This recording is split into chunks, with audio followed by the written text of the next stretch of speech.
What's up, Joel? Hey, Jared, I gave you that one for free. Thanks, man. Hey, just doing what I can to support you. I'll beat you to it next every time. I'll give it to you every time, so Oh, good good. job. Thanks. You're welcome. You're a swell guy. Hey, thanks, I appreciate that. Such a swell guy. Um, How you yeah, doing? some people will call me that. I'm doing okay. How are you? I'm doing good. That's good. Man, Yeah. So, what are we gonna talk what are about we gonna today? talk about today? No, no, no, no, I beat you to that one. I got you there first. No, I thought you pick a topic. Oh, yeah, I think it was basketball, so I thought, and how you love Oh, yeah. sports. I can't talk about. I mean, we could talk about it, but I'm not gonna be able to talk about it for very long. That's my job. Here we go. So spheres, we'll start there. No. Um, Dude, I wanted to talk about. So I recently did a talk for a live training event, Mhm. and I talked about how to go from the like plumber mindset because I think mindset has a lot to do with being successful in business. And there's definitely some things that you have to overcome, like coming from plumber world Yep. to starting a plumbing business to becoming a business owner. And so I kind of wanted to talk about that. Yeah, and I think that's a great thing to talk about because I think mindset is kind of the key to everything. Like I don't Mindset like it is a doesn't huge role. it doesn't really matter if you're a plumber or if you own your own plumbing business or Yep. if you're a stay-at-home mom or something. Like that mindset going into that is going to make or break your days. Dude, yeah. Like last podcast, we talked about running 100 milers and how it's mostly a mind game. Hmm. It's, I mean, you still have to run the race, right? Very Yeah. similar with your plumbing business. It's a mind game. You still have to run the race, but if you can get the mind game right, running the race is going to be so much easier Why is that? Like how do those two things segue into each other? because you're going to have a hard time like doing the things and making the Mm, decisions you have to make without first having the right way to think about it. gotcha. Should we start by talking straight away about the right way to think about it, or should we start about the wrong way to think about it and where people sort of get it wrong and how it actually hurts them?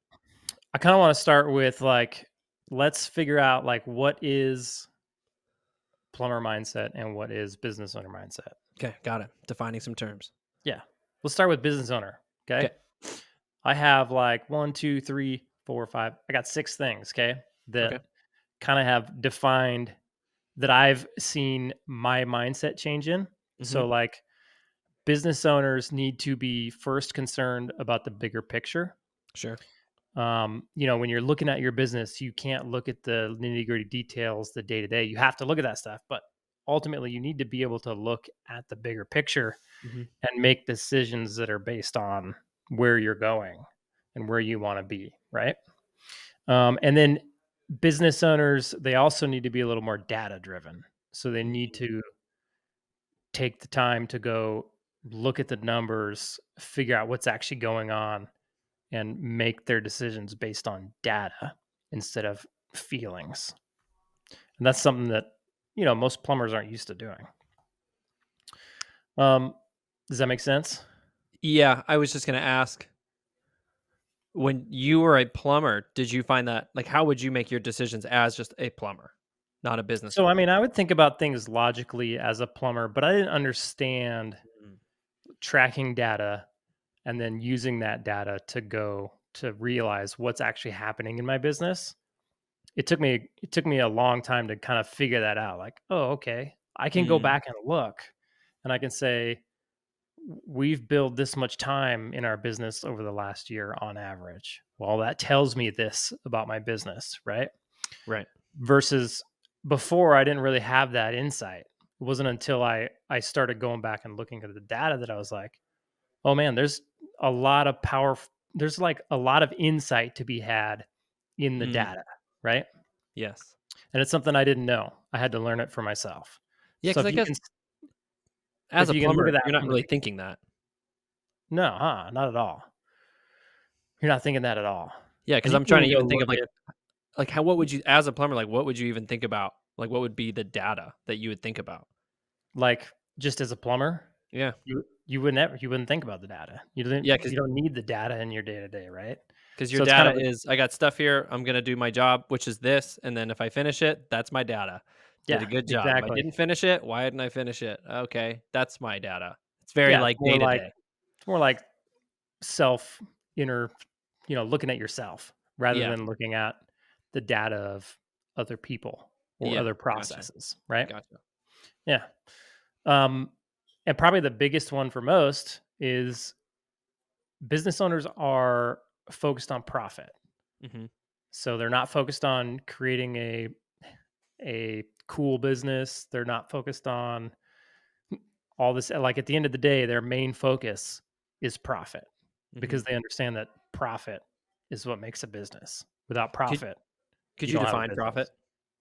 Profit is, I mean, profit is the money left over at the end of the year, like how much Sure. cash you have left over after you pay Mhm, everything.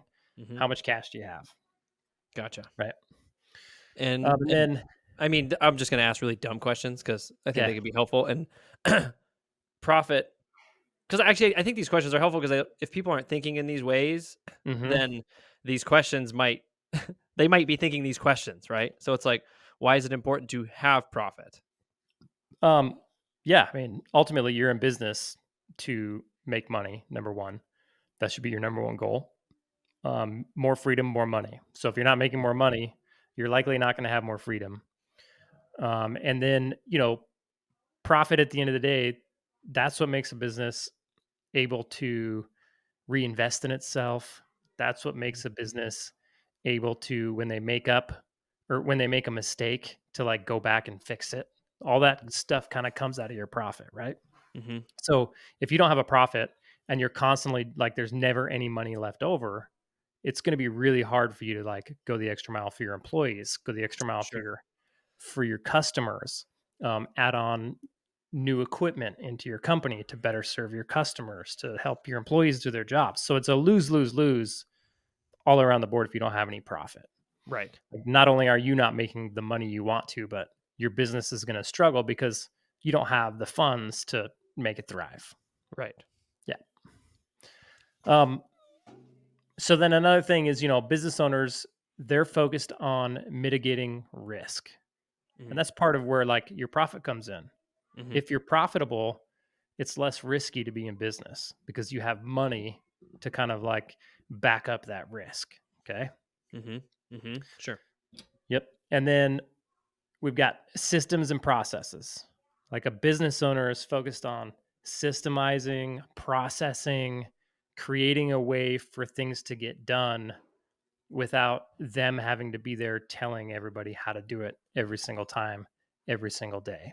right, Okay. right, And then the last one is that business owners, and this kind of has to do with the bigger picture, but they need to be way better at thinking of the future. So they sure, need to be thinking ahead, not just today, not just mhm, next week, not just next month, mhm, but they need to be thinking, next year, 2 years down the road, 3 years down the road, 5 years down the road, so that they can make the decisions they need to make today to get to where they want to be in 3 to 5 years. right, right, So that's kind of what like all those things are kind of what defines a business owner mindset. So they're bigger picture, they're data driven, they're focused on profit, they're focused on mitigating risk, they're creating systems and processes, and they're thinking of the future. Okay. And those are all things that when you come into business at first as a plumber, you're not naturally thinking that way. right. How do you what's the best way to learn how to think that way? Dude, we'll get into that. Oh, sorry, I was just getting excited. So like I think we need to go into, okay, so what's like typical plumber mindset, okay? Yeah, So we know we can see like what business owner mindset is, it's all those things. mhm, But when you first come into your plumbing business, you're focused on, you know, a few things like you're worrying about one-star reviews, you mhm, get emotional over problems rather than using data to yeah, look at the problems. yeah, You get emotional about them and so you make your decisions off emotions rather than data, okay?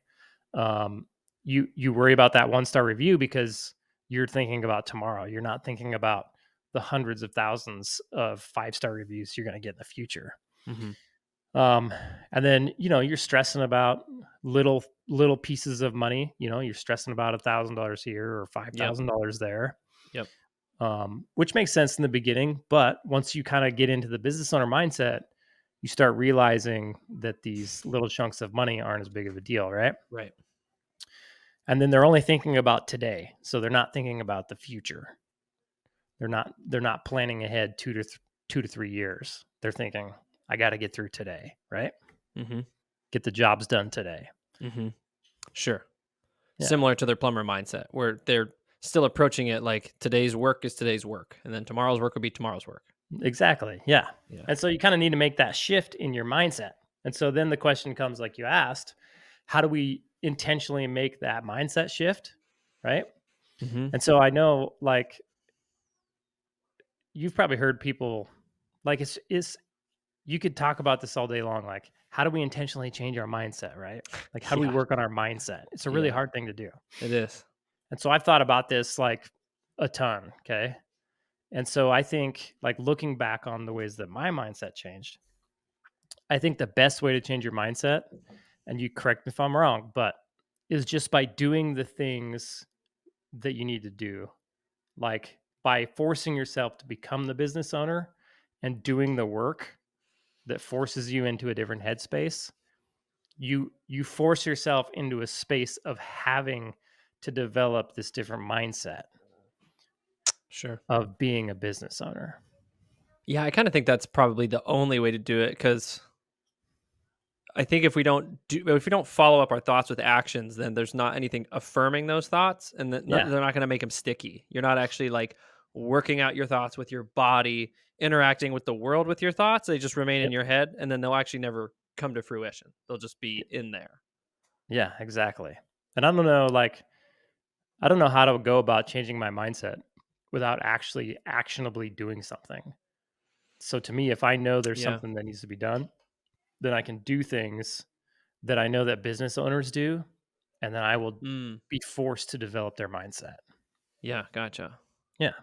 And so it seems like, would you say to learn what business owners do, to me that seems like the hiccup, you know? It's like if you're a plumber and you don't know how to change your mindset, it's like, okay, well, I don't even know I needed to do all these things. Nobody told me I needed to do those things. So it's like, Uh-huh. how do you even like bridge that gap?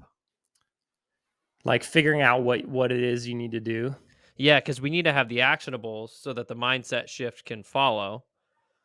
And so it's like, where do we learn those actionables? Dude, I would say, like for me, the biggest thing was coaching, right?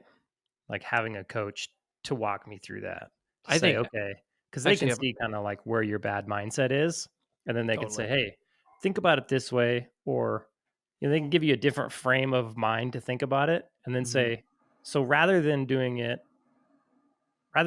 at it with your old mindset and doing this action, I want you to think about it this way and do this action. And then by having that different mindset shift and then an actionable item to go do something different through a different lens and then seeing the results of that Mm, actionable item, I think that's when um, you'll see your mindset shift because you'll see the results of it, right? yeah, sure. Yeah. So your mind will, I mean, you'll reflect positively on the action because it actually worked like the coach said it was going to work. Yeah. Or, like, before, like, we know what a business owner mindset is. It's bigger picture. So Mhm. let's go think about the bigger picture of my business. Mhm. And then let's realize how does that make me think different about my business today? And Mm. so how is that going to Right. affect my actions today? It's Right. going to change the way you act. And by doing those actions, you'll Mhm. affirm that new mindset of thinking bigger picture. Yeah, because I guess achieving a new mindset is just building habits. It's like Yep. anything else. You're just building a Yeah. mental habit of thinking about a way in a certain way that's Yep. different than what you used to have. Like, I guess we Yeah. could probably say that we have a lot of bad habits with our mindset, which we do. I know I do. And so, but by sort of doing actions that encourage a good mindset, one would hope that it would lead me into having a good mindset about the things that I'm doing. Yeah. Does that make sense? Exactly. Yeah. Yeah. I think you're right. I think Do so.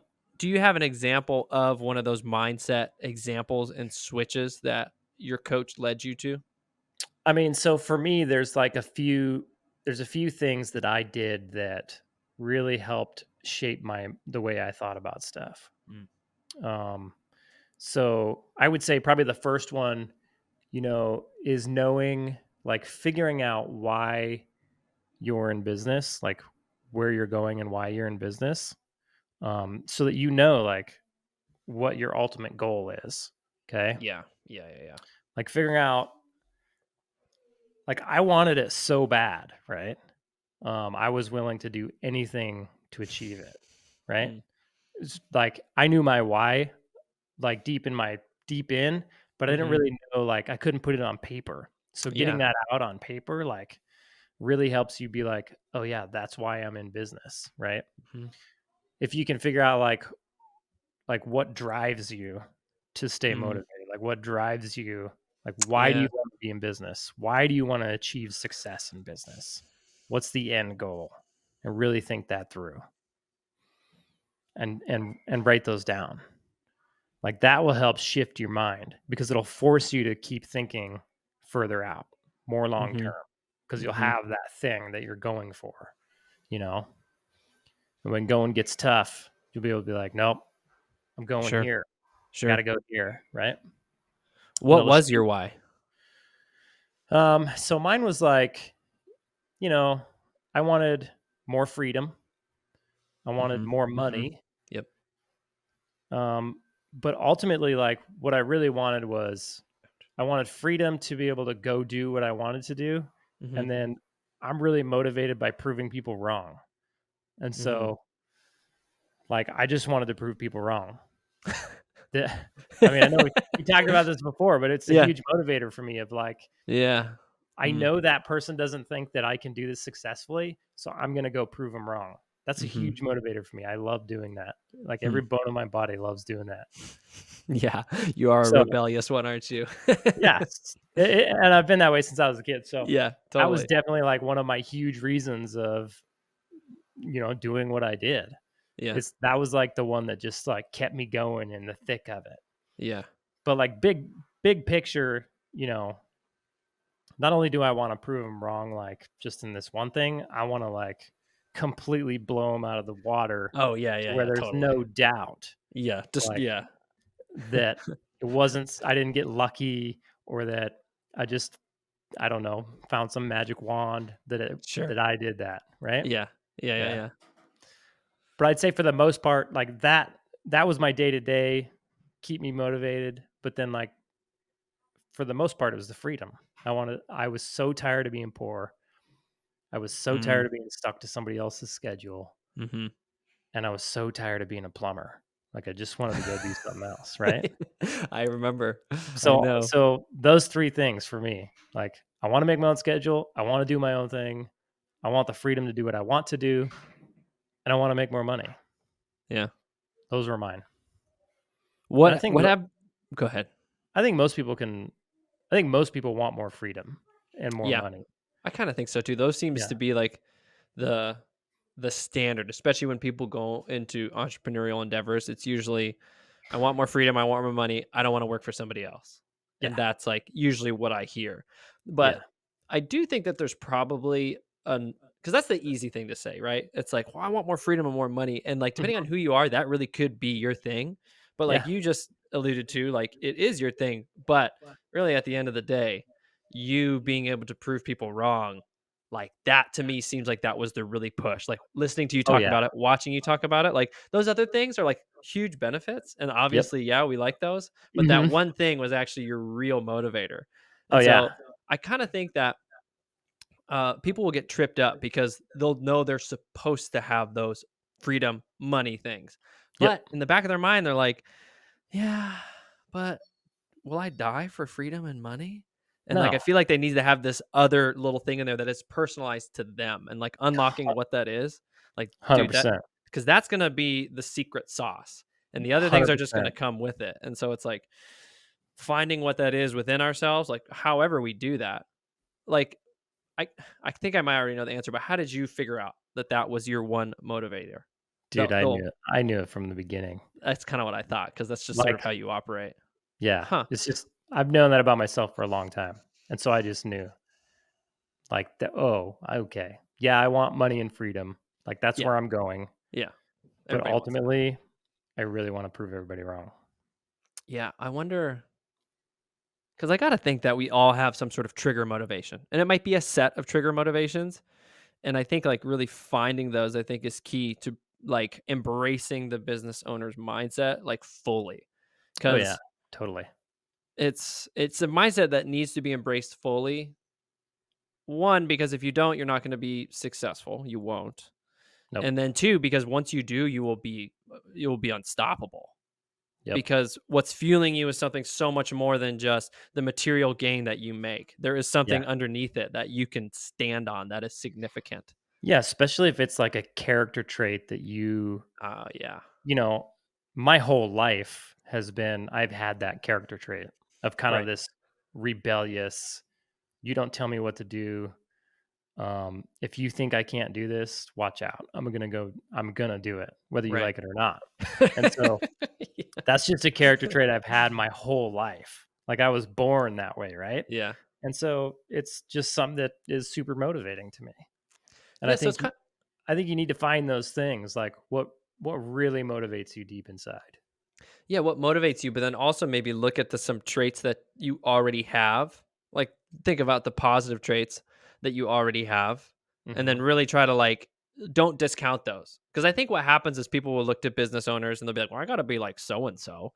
And it's like, Right. "No, don't be like so and so. Like don't No, be like Steve Jobs cuz you're going to fail unless yeah. you're just like him, which you're probably not." Yeah. Like Steve like Jobs had a passion for, like, creating this experience and something beautiful, right? And that he'd had that passion his whole life, and he just brought that into his business, yeah, yeah, and yeah. that's what made him so great. Yeah. Whereas if I was to try to do that, I don't have that passion. It's not gonna work out, right? Yeah, totally. Yeah. Yeah. So what's your passion, Joel? Like, if you had to nail down that one thing, what is it? That's something I've been thinking about pretty much ever since we've started having conversations, like Uh-huh. before the podcast and everything. Cause it's like for me, and like I think I'm getting closer because my passion is really like the times when I've felt most fulfilled in my life is when I've been able to see somebody succeed based upon the things that I've said or the way that I've shown them a new perspective. To me, Uh-huh. that is like that's super fulfilling. Like I've had several guys in my life who I worked with at my previous job where like they were in one spot and I was able to convince them of something true. They were Yep. believing a lie, right? And I was able to convince them that they needed to believe this other thing that was true. And they actually took what I said and then I saw them prosper. And I was like, man, there's really nothing better than that. Like watching this guy who, especially hopeless cases. And this kind of, I guess, kind of goes with like proving people wrong. Like I had this one guy and like there wasn't a lot of hope for him from my Uh-huh. leadership. But I was like, nah, I think there's something in this dude. Like, there's something that is there. I can see something in there. And just through a series of conversations, he flipped himself into something that is a productive person. And he'll still reach out to me and he'll still be like, dude, thanks, man. Like, that conversation was really meaningful. And at the time, I was like, okay, it's just kind of normal stuff that I'm telling you. But like, that's Uh-huh. like a really cool thing. So, like, taking that idea of really being excited to see people do well and then putting it into the business world. I think that's where it's hard for me to like Right. unless I'm like directly managing people where I Right. can really input into people's lives. Like it's a Yeah. harder thing to do. And what's kind of dumb is like it's a hard thing to put into my family life. Like cuz I have such a dad perspective with my kids, but I Mhm. don't sit down and like pause and be in the moment with them and really think about what can I do to help this person really be the best that they can be. Like Yeah. speaking to my 7-year-old or my 9-year-old. And like I think there is where if we talk about doing the good things and the mindset will follow is to me that's something where I need to be better at is pausing Mhm. with my kids and then being like, okay, what can I really help my son get better at? Like what can Yeah. I really like refine him, not just in the dad way where like you just sh- spouting out dad stuff all the time, Mhm. but in like an intentional way, like a meaningful way. Yeah. Yeah, you almost need to like, you'd almost be good in a coaching position or something. Yeah, oh yeah. Like I think Like, you'd probably get a kick out of seeing, like, if you were coaching somebody to go from one spot to another and have this success, and they could follow, this plan that you put out for them, then you'd probably get a kick out of that. Yeah, I think I'd get a kick out of it, one, because the plan that I set out worked. So at the Yeah. end of the day, there's a proof of my own So you concept, you know? so you like being right? Is that what you're Dude, saying? I do like being right. Or maybe Yep. I hate being wrong. I can't tell which one is is the higher motivator. So that's your, uh so that's your thing. I love proving people wrong, you love being right. That's probably true. So, Gonna we write we that should work down. good together then. I'll prove you wrong. Yeah. Yeah. You'll feel like crap. Yeah, yeah, totally, 100%. Yeah, And then I'll do something at the end of that. perfect. Yeah. Yeah, Um, yeah, I mean, I got a couple other things, like, going back to, things that I did that helped me change my mindset. So, that first one was, like, knowing where you're going, right? And then number 2 would be making that where you're going, like, this really big dream. sure. And even, like, for your business and for your personal life as well, because they're so intertwined. Like, think about where you want your plumbing business or whatever business you own, where you want it to be. And I would say you should think about that way bigger. Like, you should Yeah, dream way bigger, because that's going to force you to take actions that are way bigger. And so sure. you're going to achieve these things way faster. Um, and it's going to force you to do, like, business owner things, because if you want to Right. achieve, like, big success, you're going to have to make business owner decisions, right? And so, just by forcing yourself to think bigger, you can naturally get into that business owner mindset. Like, for me, it was one of the things that probably held me back the most was I'd go into business for myself and I would think, like, okay, I'm just going to be a one man van, and I only need to make as much as I made at my regular job, and everything Sure. is going to be great. But the fact of the matter is, I achieved that really quickly, and then I got bored, um, and I didn't make decisions that got me any Yeah, further than that, right? So yeah. I only made these little decisions that got me these little results, and then I wasn't happy at the end of it. And I didn't there was no growth, there was no business owner mindset changes. So the third time I went into Mm, business, I was like, okay, I want to make $1 million a year. I want to have a $5 million a year company. That's my new goal, right? And so automatically, I just had to start making these uncomfortable decisions that mm, forced me into becoming a business owner, because I right, couldn't get to where I wanted to go without becoming a business owner. right, So I think just by dreaming bigger, thinking larger, you can achieve so much more, so much faster, because it forces you into that position. right. Just reflecting, that's all. Okay. So big dreams, big actions. It's the way to go. Why do you think that from the plumbers you talk to, like, why do they get into business? Initially, I think they think that they can go, they think they're making their boss rich, and they think they can go. Mm. Most of the guys I talk to, they're like, dude, I could just go run around in a van by myself, be my own boss. I'll have ultimate freedom, and Oh. I'll make more money, and I can charge less. And so I'll get all the work, which they're right on one end. They can charge less and get a bunch of work. But they're wrong on the other end. They don't gain any freedom and they don't make any more money. They usually have way less freedom, um, and then they usually make less money. Huh, gotcha. Been there, done that. It's terrible, Been there, done that twice. dude. Twice. It was awful. I would never do that again. Yeah, I think that touching back to one of our first points about the mentor, like, I think that failure spurned you to seek out a mentor, because I think you Oh yeah, tried twice and you were like, "Dude, I can't. I tried twice. I didn't do it." dude. And you Yeah. tried So I hard twice. You didn't just, like, wuss out. You weren't just like, "Oh, I'm just gonna, like, halfway do this and keep my job." Like, we all watched you try hard twice. Yeah, and so I came to an ultimatum. It was like, okay, I can't stand working for anybody else any longer. And then if I'm gonna go into business, I can't do it how I did it before because it didn't work. Yeah. So that was my ultimatum, and I really didn't have any other option. Like, what else was I gonna go do? Yep. I had to make money and feed my family, right? Pay for a Mhm. house, cars, all that kind of stuff. Mhm. Wife, 2 kids. So, I was like, "Okay, I know that other people have successful plumbing businesses. I need to go learn how that works, why it works." Do And you so, see Go ahead. just being in that ultimatum, having to make that call of like, "I have to. I don't have a choice." That's really what led to my success. You can correct me if I'm wrong, but I feel like that you're, at least in my experience, unique in the idea that says, I just look to what those other people were doing, and then I'm just going to do what they do because they're doing it right. Do you find that other people have that outlook that you speak to where they begin to look at other people and been like, well, I'm just going to do what he's doing because, man, he's got it. Why don't I just do that? Yeah, for sure. But the problem is they don't know what he's doing, right? True. They Yeah. just Yeah. see him being successful and they're like, they don't know what he's doing. And so Yeah. they need to go find somebody that knows what these other guys are doing so that you can be successful.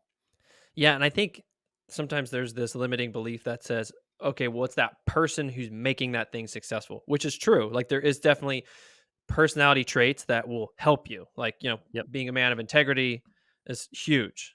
But Yeah. at the same time, they're still pursuing a set of systems Yep. that will work because Yeah. these systems have worked. And that Yep. almost goes back to just knowing your numbers, knowing your data, Yep. because you apply a system, you watch the data will indicate to you if it's working or if it's not working, and then you can do one thing or the other. It's sort of Yep. leading you which way to go. Yeah. Yep. You got it exactly right. And that's really what most people miss is processes and systems. They don't know them, so they don't know how to put them in place. Yeah. And then looking at the data to make sure they're working. That's Yeah, like and business 101.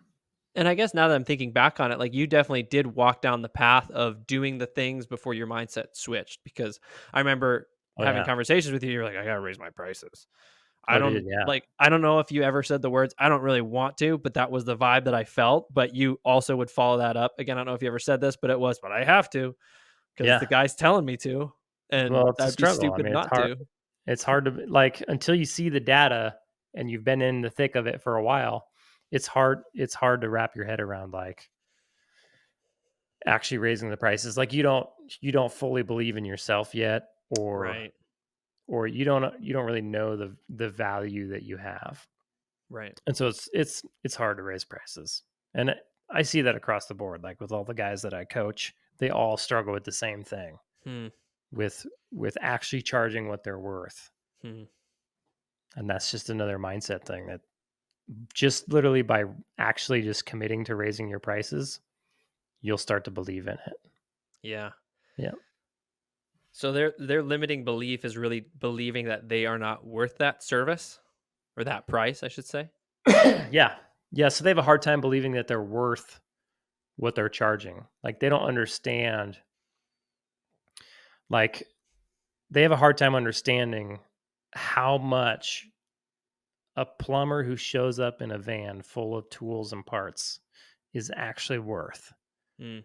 because they haven't had to realize it in the past when they're just working for somebody else. Especially if they're coming from like Mm. commercial construction or new construction and they haven't done any service work and they're coming into service work where, the numbers are way different, then they have a really hard time understanding their value. Hmm. And it's not until they see all the expenses that come with getting a plumber to somebody's house and actually working that system and actually seeing how much is left over at the end of the day that you start to wrap your head around it. Hmm. It's a difficult thing. How do you go about leading someone to understand their value? So I mean, I just tell them like, hey, they're like usually if they're having a hard time with their pricing, like we give them a calculator, right? And so they Hmm. can enter in their expenses and they can use the data Right. to see what they actually need to be charging. Okay. So then Hmm. they have the data and then it's just a matter of them believing the data. So if they're having a hard time at that point, it's like Oh yeah, it's sure. like, hey man, you have the data. Now you just have to believe the data, okay? Yeah, you see the The numbers, yeah. data doesn't lie, the numbers do not lie. Yeah, they're right there. Yeah, you cannot argue with the numbers. We're And you pulling can right from start your books. yeah, you can start reverse engineering the data and saying, "Look, if you were to charge less, this is what's gonna happen." Mm, Like, you're gonna go do all this work, and this is what you're gonna be left with at the end of the year. Is that worth being in business? Is that worth all the risk of your business right now? And it mhm, absolutely isn't. And usually that'll get them to come around. What I see a lot is like, guys will they'll look at a specific task. Like I had a guy mm, yesterday. He was like, "Yeah, but if I raise my prices to that, my hose bib, for me to go change out a hose bib is all of a sudden like $460." He's like, I just don't think anybody's going to pay that. And that's what they believe in their head. So right, it's not that the data's wrong, it's that they don't believe the customer will pay it. And so I gotcha. can reassure them, "Hey, look, I've worked with tons of business owners. I own a business. I can guarantee you customers are going to pay that. 100%." Do you ever get pushback like, "Well, my market's different?" Oh yeah. And I'll say, "No, it's not. It's not different." Everybody's market is slightly different, but at the end of the day, it's all the same business no matter where you are. Cost of doing business is a little bit different, but it's always pretty close. Mhm, And the customers, yeah, they're in slightly different, you know, areas, but at the end of the day, they all are people. mm, They all own homes. They all work jobs. They all have limited amounts of money. None of them want to spend money on their plumbing. right, So at the end of the day, it's the same thing, right? Otherwise, we right, wouldn't have these big chain plumbing companies that could go from West Coast to East Coast mhm, and be successful across the board. mhm, They're all doing one system. mhm, And so when you figure out that system, it doesn't matter where you are, you can work that system and be successful yourself. right, mm. Yeah. And I guess it's like, for those few customers who won't sign off on that estimate, Yeah. you'll make up for it, more than make up for it, for the others that do, because your Yeah. prices are correct. So it's like, Oh yeah, yeah. you lose this customer, this customer, this customer, but these other 3, they said okay, and since your prices are good, it's okay. It's okay Oh that you yeah. lost these. Yep. Like, it's not suddenly like your business is gonna stop cold, nobody's gonna do anything with you anymore. No. And those customers that don't do business with you because you're too expensive, they likely wouldn't have done business with you when you were half the price. Yeah. Or if they complain about your pricing, they're going to complain no matter what. Yes. Like if you don't give them pricing to complain about, they're going to complain about your service. They're just complainers. And you don't really want to work with people who don't value your services, right? Mhm. Because that's a lose lose situation. I got a The, question. yeah. How much do you consider in your plumbing business the lifetime value of a customer? So I think it's probably pretty important. It's a really hard number to track early Mhm. on in your plumbing business, but I think the lifetime value is very, very important. Like, Yeah. especially you think we're so like referrals and word of mouth is such a powerful marketing tool that Mhm. like if you have a good customer Mm. and you piss them off, that has this trickle effect that you can't measure, Yeah. right? Yeah. But it's probably more than you think. So like we always, we'll give the customer the benefit of the doubt. And if we Yeah. mess something up, we'll definitely go fix it. Doesn't matter what it costs. Like to keep that customer happy if they're a Yeah. good customer. Oh, You know what yeah. I mean? Now there That's are actually, can I say something really quick? yeah. That whole idea, so if we're thinking from, like, job to job, Yep. that will keep us from taking care of the customer, because you'll say, "I don't wanna go and fix that. That's gonna cost me the value of the job." That Right. doesn't make sense. But if we're thinking of lifetime value of a customer, we Yep. can say, "Okay, so I lose money on today's job, but I retain a customer for tomorrow's job." So I Right. think that lifetime value is a really important thing to think about, because then that will allow you to be freer with taking care of the customer, which is ultimately what you want. Because, Yep. like, man, in my last job, we would struggle with this because, I worked at an air service. We'd break somebody's fridge or something like Y that. And, or right. not even, they'd say we'd break it. And how you get, that's such a hard conversation to have. No, we didn't. Yeah. Prove it. Well, you prove Uh-huh. it. Like, you don't want to have that conversation with your customer.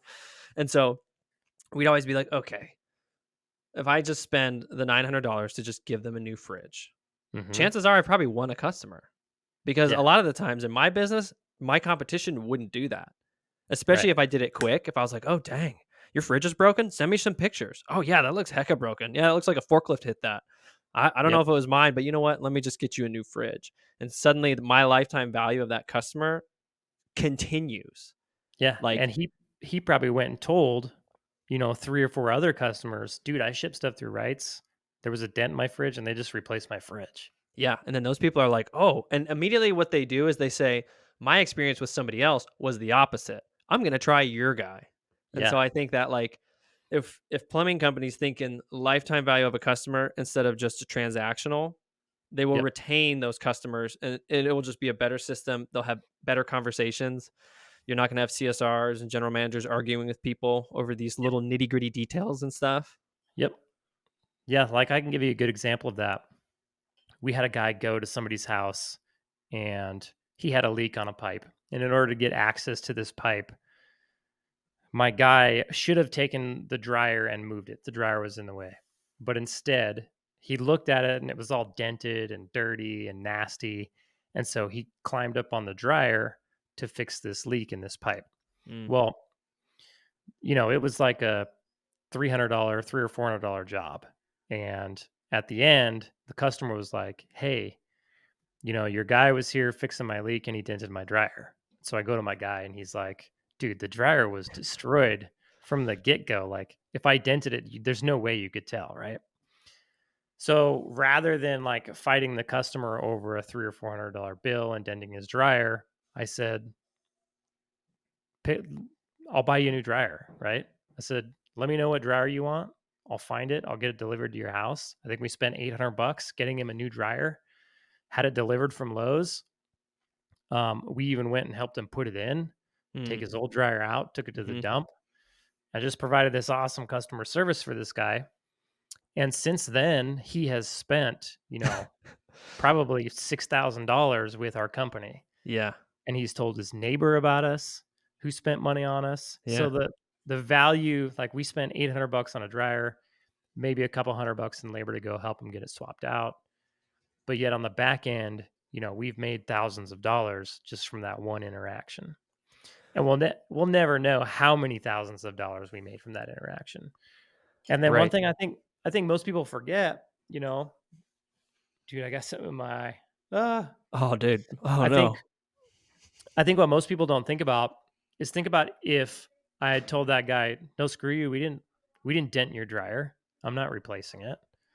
Then not only would we have not have gotten that work, he probably would have went and told his neighbor Mhm, and everybody comes in contact with, "Dude, I got totally screwed over by these guys. They dented my dryer." mhm. And then they wouldn't fix it.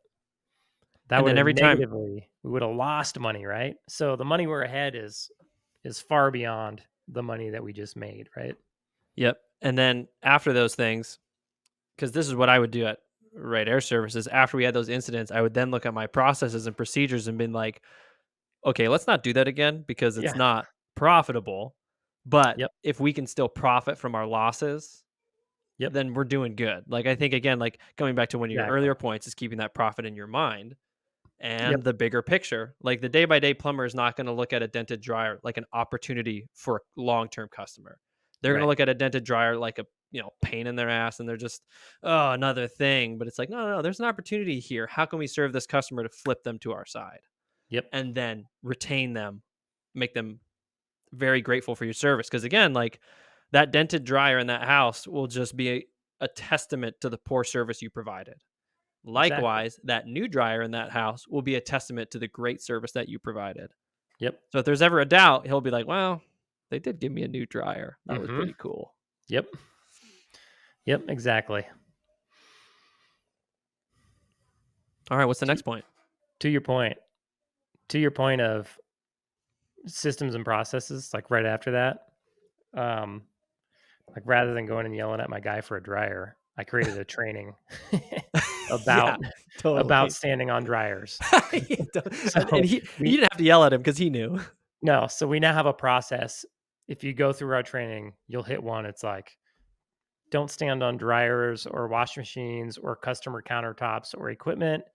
Go to your van, get a Yeah, ladder, take the yeah, time to move the thing out of your yeah, way yeah, so that we don't have to replace it, right? yes. Because So at we the end of the haven't had day, that happen again. yeah, because Yeah, we wanna create long-term customers with just good service, not by fixing something we broke, you know? exactly, dude. Like you gotta do what you gotta do, but at the end of the day, it's better if we don't have to replace anything, and we just do a good job the whole time. Yep. Yep. 100%. Yeah. Cool, dude. Well, what's next? So my last one is Mhm, to leave your business. Like, go on, like, if you have a business and you've got guys there and they mhm. can do their Mm, thing, leave for a week, see what happens, see what breaks, then go yeah, back and fix it. yeah. And just by leaving, it'll force you out of the day to day. And you'll start to realize, oh, dang, I don't really have to worry about this day to day stuff. Or maybe I should get somebody else to worry about this day to day stuff. And you'll naturally start to fix the problems that come up.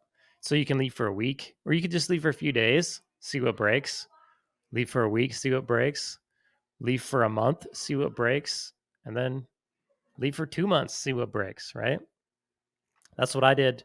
We left for a week, um, and then saw what broke, came back, fixed it. And then we left for a month, saw what broke. And then, like, 6 months later, we just moved. So and then some stuff broke, so we fixed it, right? Yeah, And yeah. ultimately, like, I would say that's probably the one thing that really got me into more of a business owner mindset is just Mm, not being present in the day to day. It forces you to put systems and processes and delegate and automate things so that you don't have to be involved. right. Yeah. Did you when you made those steps to, like, take the couple days off, did you do that with the intention of seeing what would break, or did you just take the time off, realize stuff broke, fixed it, and then started to see that as a So I think the first strategy? time, our coaches had kind of pushed us to leave, Mm, go on vacation because we were getting pretty burnt out. And then I kind of noticed, oh, this stuff broke, but it wasn't that big of a deal. And then yeah. I could come up with a way to fix it so that I didn't have to worry about it in the future. And then it was like, I had that realization, man, just leaving is a good way to figure out what breaks when you're not there. Mhm. And if the whole goal is to not be there, then you need to Mm, find out what breaks so you can fix it, so you cannot be there. And it was just kind of a natural progression. And it's scary, but you just got to go do it yeah. for sure. What do you say to somebody who says, "But I feel like I like being needed. What if I'm not needed in my business?" Dude, I mean, I would say that should be the goal. That'd be perfect. Like, if you need to be needed, Yeah. then quit being needed in this area, have it just make you money without being needed so that you can have your freedom and your money and then go be needed somewhere else. Yeah. Like, be useful somewhere else if you really need to be needed. Go volunteer somewhere. Yeah. That's going to be way better than, like, if it's possible to automate, delegate, and systemize your business to a point where you're not needed, why wouldn't you? Right, of course. And then go put your desire to be needed somewhere else. Right. Yeah. Yeah, especially if you're already a person who has done well enough that they are needed in that space, like, chances are, once you automate, delegate, systematize, you could go do a lot of good somewhere else. Like, 100%. you've performed so well at this business that people think you're needed, but then you can move away and then go do something different, and then just sort of repeat that process and sort of expand the amount of good you can do. Yep. Totally. Yeah, because we want more good business owners making more good businesses. Oh, yeah. It's better for everybody. Better for everybody. It's better for you. It's better for your employees. It's better for your customers. Yeah, It's better all around. yeah, Yeah. Too many crappy business owners, yep, especially with like where you're at now, Fairbanks, Alaska, where my plumbing business is. It's so many crappy business owners. yeah. It's so bad, I, but I think I just don't know why that they get into business in the first place. I mean, I can they just guess, I don't guess. know. They don't. They don't understand it yet. Mm, But it's the same thing. Like, I'm down here in Florida now. It's the same thing. Mhm. There's more good ones, but I would say the ratio of good to bad is just as bad as anywhere else I've ever been. Yeah. It's just there's more down here, so you can find more good ones, right? Right. Sure. But there's the same amount. There's same ratio of crappy ones to good ones. Right. Yep. People just don't know. Hmm. Don't know, so they're just working their nuts off for nothing. Yeah, and then when you're working your nuts off for nothing, you usually become crankier, and then your customer Yeah. service slips, and then you're that bad business where you go to and you're like, "Man, these guys kinda are lame around here." Yeah, and it's all because, they don't have their mindset right. They don't Right. quite understand, like, "Man, I can run my business in a way that takes care of the customer, takes care of my pocketbook, takes care of my employees, Mhm. and it's better for everybody." They just don't quite get it. Hmm. And most of it's because they just don't understand the pricing, I would say. Yeah, I would say too. I think A that lot of it stems from not knowing the data, number 1, and then not being able to believe the data if you do know it. yeah, and not being able to believe that what you do is actually worth the price that the data says you need to charge. Yep. Yep. So if I had to leave guys with, like, our listeners with anything of today, it would be know your data, believe your data, and use that to drive you forward. Yeah, it's an objective measure, as close to an objective measure as you can get, Yep. provided your inputs are good. Yep. And that's what we should be making our decisions on within business is as close to objective as possible. Yeah, exactly. And your goal should be to build a business that can run without you, Yeah. that makes money, that runs without you Yeah. every time. If that's not your goal, then go work for somebody else Yeah, 'cause it's gonna save you a lot of wasted time and headache and you'll and make more stress money and and you'll be way happier. yeah, Yep. yeah. Cool, dude. Cool, man. We'll see you next time. Okay. See ya.